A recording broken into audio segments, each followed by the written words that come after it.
Hello guys, welcome to our channel. जैसा कि आप जानते हैं कि हम दिल्ली पुलिस का कोर्स अभी स्टार्ट कर चुके हैं। रीजनिंग एंड मैथ्स के लिए मैंने आपको बोला था कि मैं आपको complete reasoning and maths full syllabus Delhi police का कंप्लीट करवाऊंगी आपका।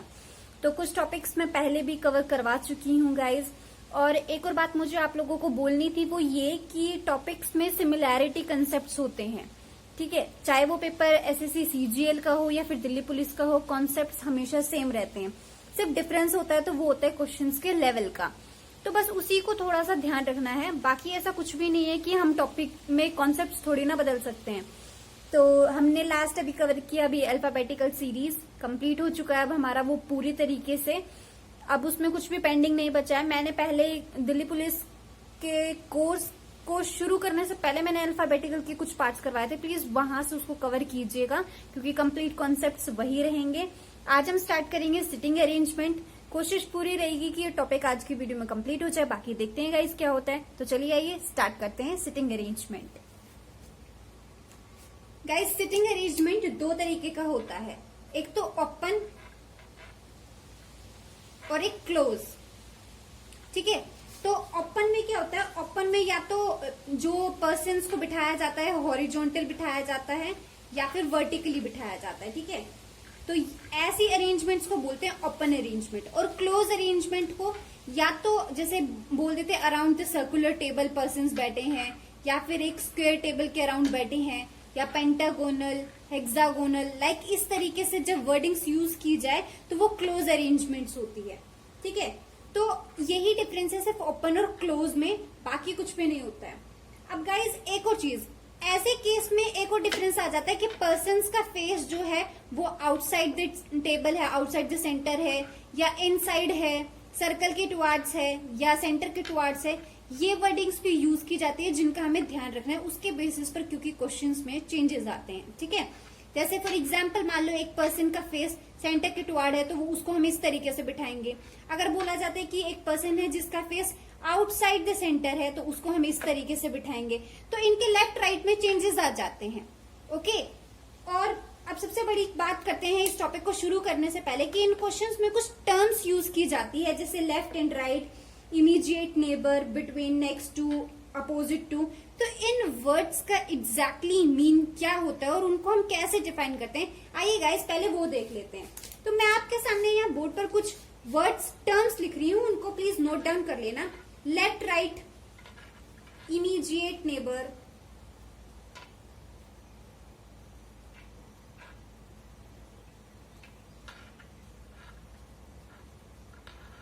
Between, next to, opposite to, facing, who, while, and, but, etc. Okay, अब मेरी बात ध्यान से सुनो कि इनके अंदर क्या क्या चेंजेस हैं। देखो गाइस, सबसे पहली बात करते हैं हम लेफ्ट और राइट। जब पर्सन सेंटर के टुवार्ड्स हो तो जो हमारा राइट है वही उस पर्सन का राइट होगा। क्या मेरी इतनी बात समझ में आई कि जब फेस एक पर्सन का सेंटर के टुवार्ड हो क्लोज फॉर्म में, तो उसका फेस वही होगा राइट और लेफ्ट जो हमारा राइट और लेफ्ट है, ठीक है। आज बात कर रहे हैं हम पहले सिर्फ क्लोज्ड की। प्लीज सिर्फ क्लोज्ड पे फोकस करेंगे, ओपन का जब केस आएगा तो मैं बाद में डिफाइन करूंगी, ठीक है। क्लोज्ड की बात करते हैं। तो सेंटर के टुवार्ड्स जब होगा तो हमारे अकॉर्डिंग हम करेंगे, जो हमारा राइट है वही उस पर्सन का राइट होगा, जो हमारा लेफ्ट है वही उस पर्सन का लेफ्ट होगा। सेंटर के अपोजिट फेस है, यानी सेंटर के बाहर के साइड अगर पर्सन फेस करके बैठा है तो हमारी जो फेस की डायरेक्शंस है उसके अपोजिट होगा, यानी हमारा जो राइट होगा वो उसका लेफ्ट होगा और हमारा जो लेफ्ट होगा वो उसका राइट होगा। Got it. अब इमीडिएट नेबर की बात करते हैं गाइस। इमीडिएट नेबर होता है बिल्कुल पास वाला पड़ोसी, ठीक है। अब इसको एक सर्कल बना लेते हैं जिसके बेसिस पर हम इन्हें समझ लेंगे बहुत अच्छे से। तो जैसे कि मान लो ये पर्सन्स बैठे हैं, ठीक है, इसमें सबके फेसेस ऑल अराउंड ऐसे ही अंदर बाहर रहेगा ताकि मैं आपको इजीली सारे टर्म्स इजीली बता सकूं, ठीक है। बिठा देते हैं हम यहाँ A B C D E F G H, ठीक है। चलो गाइस, अब बात करते हैं इमीडिएट नेबर। अगर हमसे पूछा जाए कि ए का इमीडिएट नेबर कौन है, ए का इमीडिएट नेबर कौन है।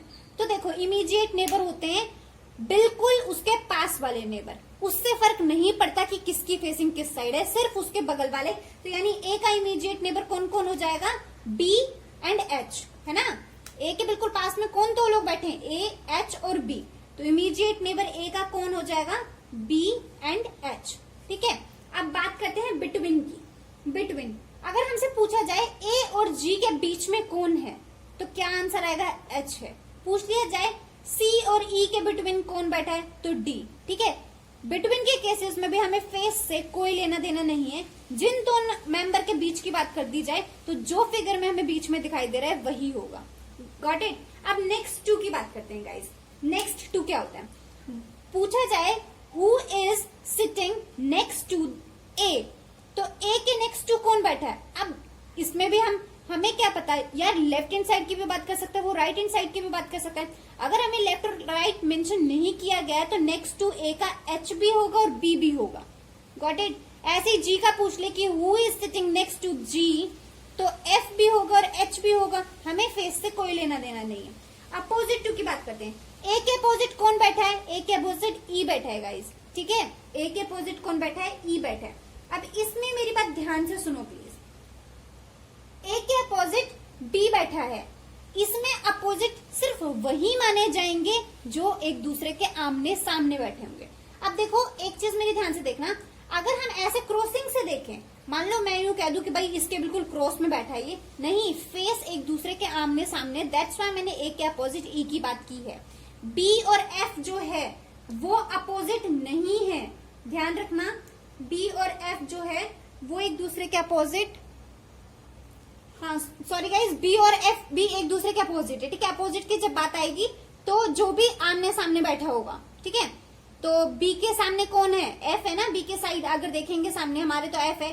तो अपोजिट के केसेस में हमें यही देखना है कि कौन उसके आमने सामने बैठा है। तो बिल्कुल बी को क्रॉस चेक कौन कर रहा है, एफ कर रहा है, सी को जी कर रहा है। अब फेसिंग की बात करते हैं नेक्स्ट टाइम, ठीक है।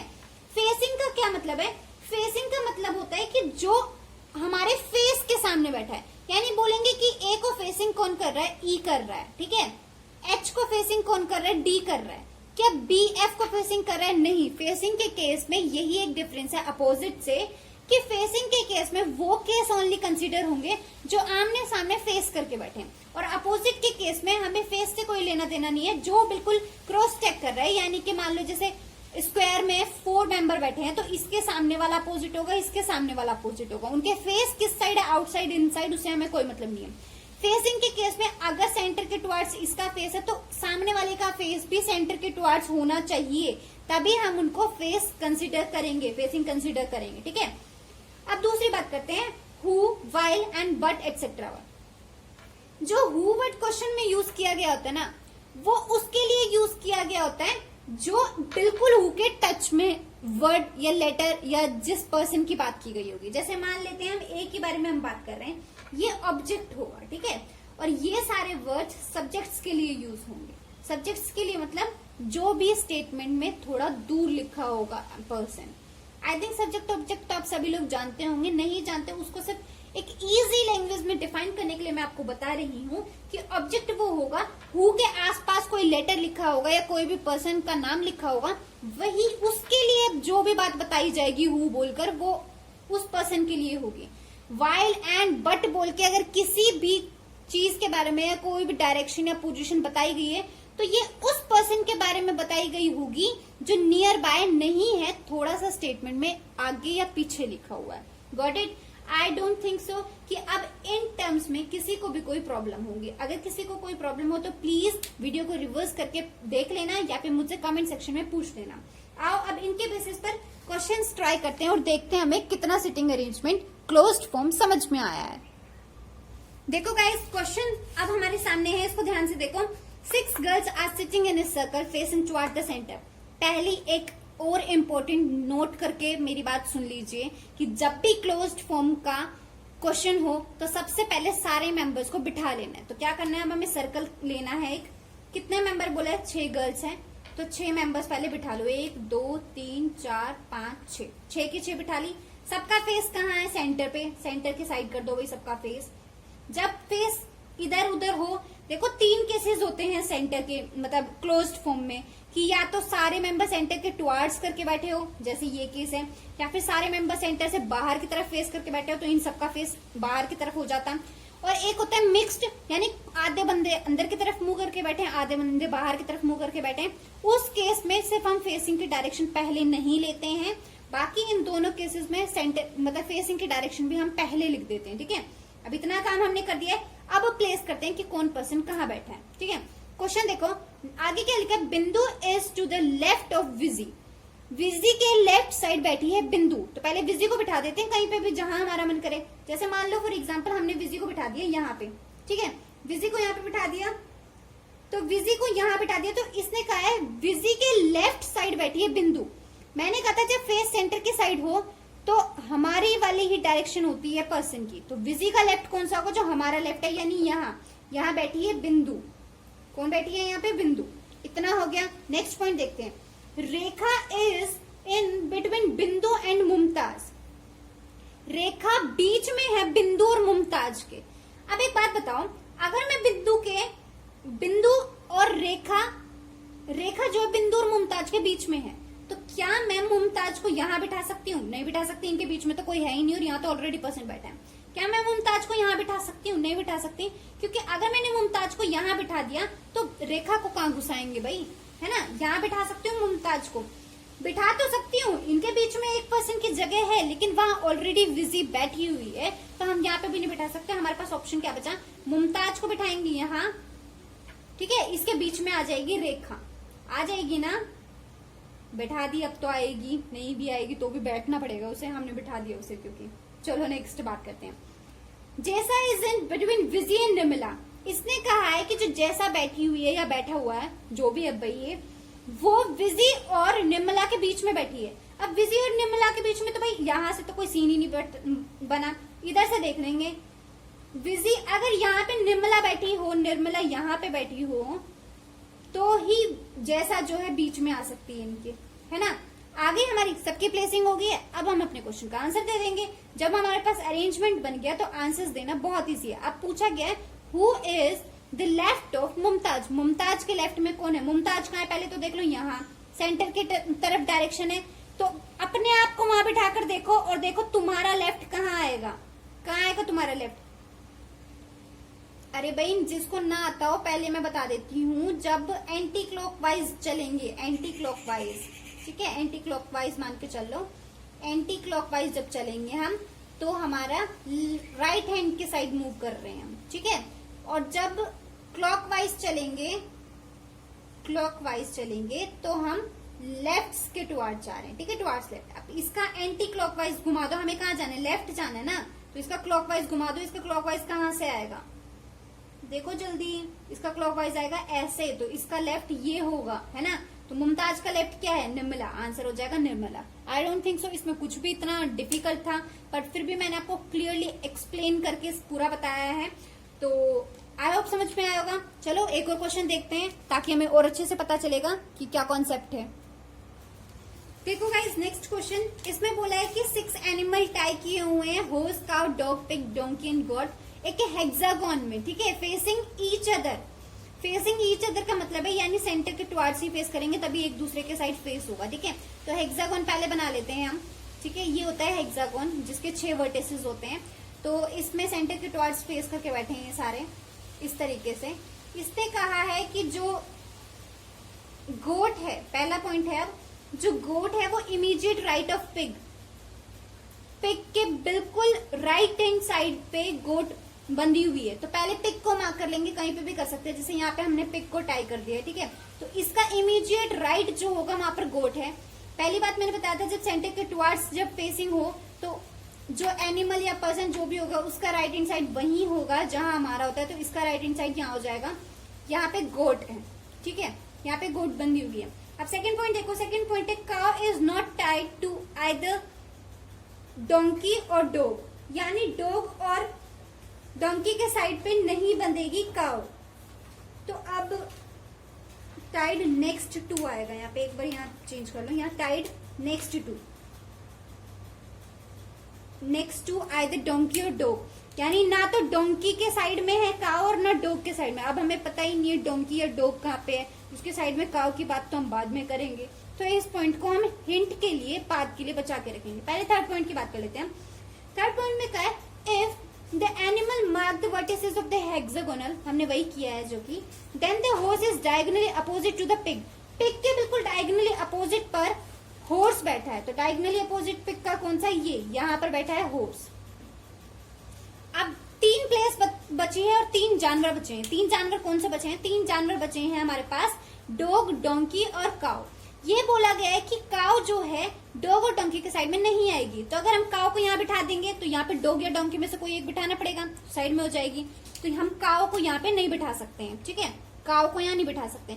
अगर काव को यहाँ बिठा देंगे तो भी डॉग या डोंकी में से यहाँ तो कोई ना कोई आएगा, तो हम काव को यहाँ पे भी नहीं बिठा सकते। तो काव के लिए कौन सी प्लेस बची, ये हो गई काव हमारी, ठीक है। अब ये जो 2 प्लेस बची है, ये बची हमारी डॉग और डोंकी के लिए, और कोई भी हिंट डॉग और डोंकी के लिए नहीं दी गई है। तो हम दोनों को ही मानकर चलेंगे कि डोंकी और डॉग यहाँ में कोई भी आ सकता है। सेम प्लेस यहाँ पे भी डोंकी और डॉग, यानी यहाँ डॉग होगा तो यहाँ डोंकी होगा, और यहाँ डॉग होगा तो यहाँ डोंकी होगा, ठीक है।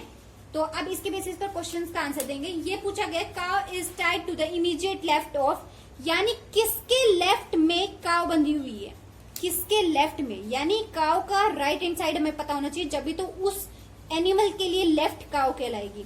तो काव का राइट हैंड साइड कौन सा होगा, मैंने क्या कहा था, एंटी क्लॉकवाइज चलना है राइट के लिए मूव करते वक्त। तो क्लॉक के एंटी क्लॉक चलेंगे, जब काव के जब एंटी क्लॉक डायरेक्शन में चलेंगे तो हॉर्स आएगा इसके राइट हैंड साइड में, और हॉर्स के लेफ्ट में काव है। तो इसका आंसर हो जाएगा हमारा हॉर्स।